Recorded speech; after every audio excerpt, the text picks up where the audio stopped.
ज्या व्यासपीठावरून स्वर्गीय अटल बिहारी वाजपेयी, ज्या व्यासपीठावरून स्वर्गीय पंतप्रधान चंद्रशेखर, ज्या व्यासपीठावरून स्वर्गीय यशवंतरावजी चव्हाण साहेब ज्या मैदानात जनतेसमोर बोलले, त्या मैदानात महाराष्ट्र राज्याचे सर्वात कर्तबगार माजी मुख्यमंत्री आणि आजचे तुमचे माझे सर्वांचे नेते आणि खऱ्या अर्थानं या राज्यातल्या 13.5 कोटी जनतेचे लोकनायक आदरणीय एकनाथजी शिंदे साहेब, व्यासपीठावर असलेले सर्व मंत्री, सर्व मान्यवर, सर्व पदाधिकारी ज्यांचा आज प्रवेश होतोय, ते अतिशय महत्त्वाचे 2 नेते आदरणीय भगीरथ भालके आणि त्याचबरोबर ज्यांच्या हातात पंढरपूर तालुका मतदारसंघाचा गुलाल आहे, ते अनिलदादा सावंत आणि प्रणितीताई शिंदे आमची कन्या यांचा प्रवेश होतो. जास्त बोलत नाही मित्रांनो, मी एवढंच सांगतो. 74 सालापासून राजकारण करत असताना, कॉलेजच्या जीवनातले विद्यार्थ्यांची चळवळ उभा करत असताना, नागपूरपासून कोल्हापूरपर्यंत आणि बेळगावपर्यंत दौरा करत असताना अनेक मुख्यमंत्र्यांच्या जवळ जायला मिळालं, अनेक मंत्र्यांच्या जवळ जायला मिळालं, अनेक पंतप्रधानांच्या जवळ सुद्धा मला जायला जीवनात माझ्या मिळालं.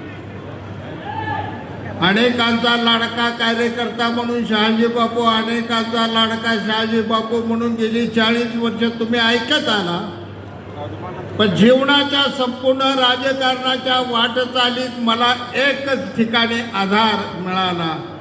ताणलेल्या जनावराला कुठंतरी रानात तळ पाणी प्यायला मिळतं, तसं राजकारणाच्या माझ्या जीवनात मला एकच आधार मिळाला. तो आधार म्हणजे एकनाथ शिंदे साहेब. फक्त आणि फक्त बहुधाची करुणा ज्यांच्या अंतःकरणात आहे, दयासागर म्हणून मन ज्यांचं आहे ना, आकाशाला गवसणी घालणारी ज्यांच्याकडे राजकारणाची बुद्धिमत्ता आहे, असं महाराष्ट्रातला आधुनिक ह्या राजनेते आहेत ते एकनाथजी शिंदे साहेब. भालके साहेबांचा प्रवेश अनेक मी गेली 3-4 वर्ष प्रामाणिकपणे प्रयत्न करत होतो. घडणार अनेक अडचणी आल्या, अनेक आपल्यात काही लोकांनी वेड्या वाकड्या व वावड्या उठवून भगीरथ दादाला त्या ठिकाणी बुजवलं. परंतु मी भगीरथ दादांना, अनिलदादा सावंत साहेबांना एवढंच या ठिकाणी सांगतो, 2 वर्षात 5,500 कोटी रुपये एकट्या सांगोला तालुक्याला मिळत असतील तर प्रणितीताई या शहराला काय मिळेल शिंदे साहेबांकडून याचा विचार सुद्धा तुम्ही करू शकता.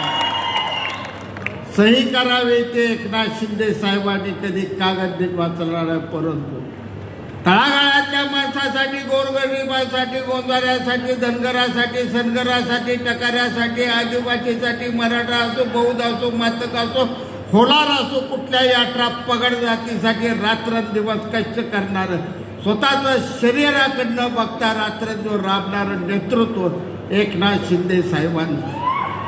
आणि एवढ्यासाठी मित्रांनो उद्याची लढाई करायची. आज भगीरथ दादाचा या ठिकाणी प्रवेश होतोय, अनिल दादाचा प्रवेश होतोय. शिंदे साहेब, तुम्हाला माझी कळकळीची नम्र विनंती आहे, फक्त तानाजी सावंत सरांना आता 18-19 साली जसं लक्ष दिलं सोलापूरकडं, तसं पुन्हा लक्ष द्यायला लावा. 5-6 आमदार आजच निवडून आलं म्हणून सावंत सर, तुम्ही जा धाराशिवला जाऊन बसलाय, ते आम्हाला घावं नाही. या जरा इकडे, ही घर तुमचं, ही घर आहे, इकडे सासरवाडी आहे, माहेर इथं आहे, आई बापाचं प्रेम इथं आहे. एक वाक्य सांगून जातून थांबवतो, वेळ कमी आहे.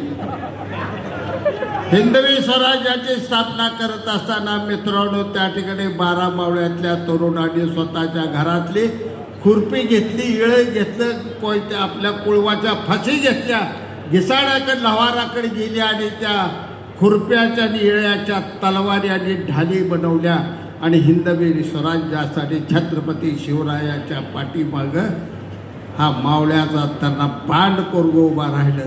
निजामशाही, आदिलशाही आणि मोगलशाहीला सुद्धा हादरून टाकणार असं हिंदवी स्वराज्य स्थापन झालं ते मावळ्यांमुळं झालं.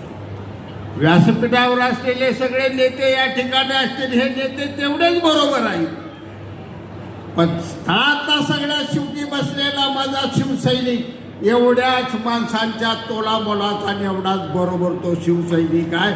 ही लढाई आहे ती तुमच्या हातात आहे. ही लोकशाहीची लढाई खेळायची आहे. आम्ही गुवाहाटीला गेलो, अनेक टीका झाल्या. जर आम्ही गुवाहाटीला शिंदे साहेबांबरोबर गेलो नव्हतो तर हुल्लेताई तुम्हाला 1500 रुपये महिन्याला कुठनं मिळणार होते? अहो नव्हतं मिळत तुम्हाला पैसे मिळाले. आम्ही गुवाहाटीला गेलो, शिंदे साहेबाला आम्ही मुख्यमंत्री करतो म्हणून केलं आणि आज प्रत्येक बहिणीला 1500 रुपये भावबीज दर महिन्याला मिळते. माझी ज्योतिताई कुठं झोपडपट्टीत राहते, अँकर म्हणून काम करत होते. पहिली कामं देणारा, तिला मानस कन्या म्हणून प्रत्येक भाषणातनं मी 25 वर्ष झाले जाहीर करत होतो. आज शिंदेसाहेब तुमचं दयाळू मन, एवढं मोठं मन आहे, या आंबेडकरांच्या पोरीला तुम्ही आज राज्यसभेत पाठवलं. हा सर्वात मोठा झालेला तुमचा राजकीय निर्णय असा आम्ही म्हणेन. मित्रांनो, उठा, जागा व्हा. आपण इसकटलेल्या अवस्थेत आहोत. खंबीरपणे आपल्या माणसासाठी, आपल्यासाठी कष्ट करणार शेतकरी, शेतमजूर, गोर गरीब सर्वांसाठी राबणारं नेतृत्व आहे ते एकनाथजी शिंदे साहेबांचं नेतृत्व आहे. त्या नेतृत्वाने केलेलं काम घराघरात झोपडीपर्यंत पोचवा. गल्ली बोळात हिंडा, फक्त मुंबईचं दौरं करण्यात वेळ घालवू नका. मित्रांनो, काय लोकांना हे जिल्ह्यात साहेब अशी सवय लागली आहे, मंत्री सुद्धा कमी आहेत त्या मुंबईमध्ये, पण आमची माणसं मात्र 4 दिवस मुंबईला ठरलेली आहे. हे सगळं बंद करा आता आणि खाली तळात काम करा. मी जाता जाता एवढंच सांगतो की भगीरथ भालके आणि अनिलदादा सावंत यांचा प्रवेश हा सोलापूरच्या जिल्ह्याच्या राजकारणाला कलाटणी देईल. आणि 95 साली जे शिवसेनेचं सोलापूर जिल्ह्यात वैभव होतं, 4-5 आमदार होते, या ठिकाणी मंत्रिपदं होती, ते वैभव शिंदे साहेबांच्या नेतृत्वाखाली फक्त आपण या जिल्ह्यात निर्माण करू शकतोय.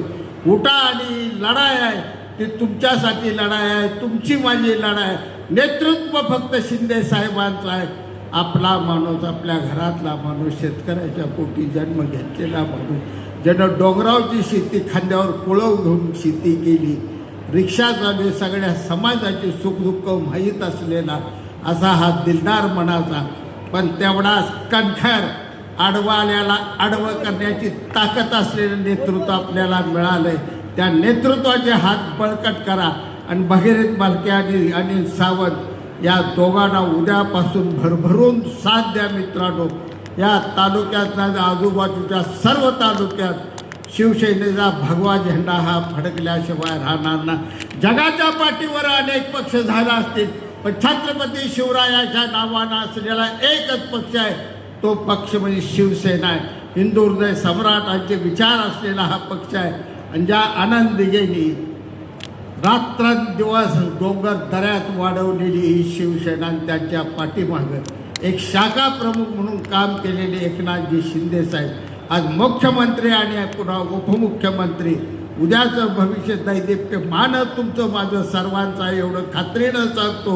आणि लोकनायक म्हणून एकनाथ शिंदे साहेबांचे आपण हात बळकट करण्यासाठी रात्रंदिवस कष्ट करून एवढी विनंती करतो आणि माझे 2 शब्द संपवतो. जय हिंद, जय महाराष्ट्र.